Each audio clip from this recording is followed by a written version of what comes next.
Previously, in the anime, Makoto finally got the lead on the organization that was conducting a human experiment, and the helper who was hidden behind the scenes to help the organization was a teacher from the academy, so Makoto puts him to rest to take a step in stopping the organization, but he also had his attention to teach his lovely students in the academy, and they were getting stronger and sharper by the day, so Makoto increased their training difficulty by calling out another lizard men for their combat training. So Shiki had suggested the students to hunt down monsters in the forest to quickly raise their level, and hearing this, Makoto assigned Eris to watch over the kids as he knew they would try to overdo things. Now, as the story continues, Makoto goes to the guild to ask Luto about his mana. He wanted to increase it, which shocked him, because Luto was an ancient dragon yet he doesn't have as much mana as Makoto, and more so, no amount of training could increase one's own mana.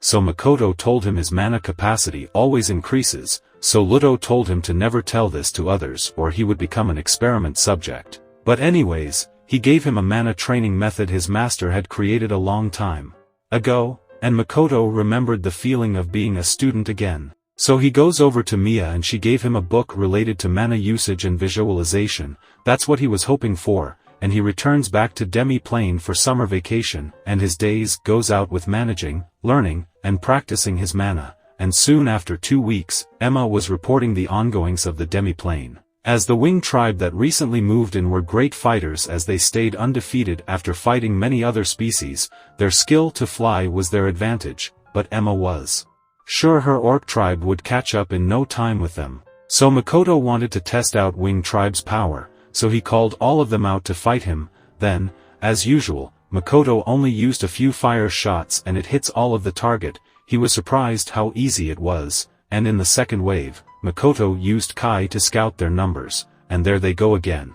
But then the chief of the winged tribe came in with his assistant. Apparently they have the power to transform as well. And still Makoto goes with the usual fireballs, but it deflected its attack, and Makoto was waiting for a heated battle. There the bird used a wind wall as a barrier, and attacks Makoto head-on, but Bro was like a Superman and threw the birdie off too easily. He showed them their shortcomings, and later gathered everyone to tell them they rely too much on their wings, and using suicide attacks makes them a perfect target for range attackers, so they should start making new tactics.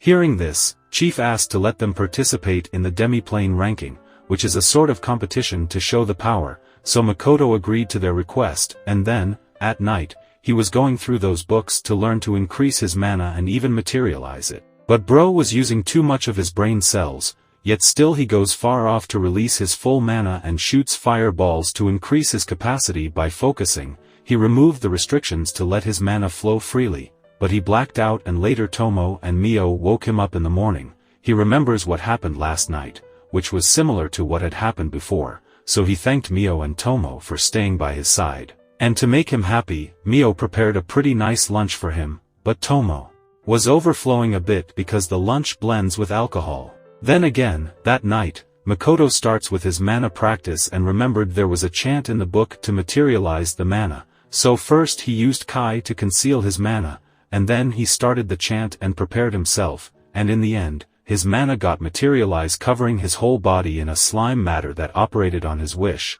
and it was sturdy and durable, which was a perfect card to use against Goddess and her minions. Then half of summer passed and the citizens were gathered to showcase their fruits of their daily training, and for that, Tomo dug out a boulder from the mountain to test their power, and Shiki casted a spell to measure power into digits. That was a fair game, and the test starts with high land orcs. There Emma casted a boost spell to her partner and he hit the boulder, giving him a score of 78. Orcs got enthusiastic for it, and Makoto wondered if that much was enough to be proud of. So Tomo told him that they are much stronger than normal orcs for sure.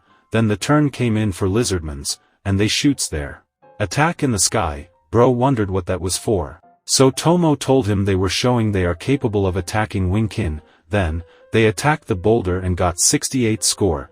Then the dwarf took their turn, but Makoto noticed his axe was a little too short, but dwarf surprised him with expansion magic, which got him 70. Competition was getting tough, but the Gorgon tribe got 0, which was understandable because their power is a curse type. So the Winkin took their turn, and their attack was turns out worth of 20.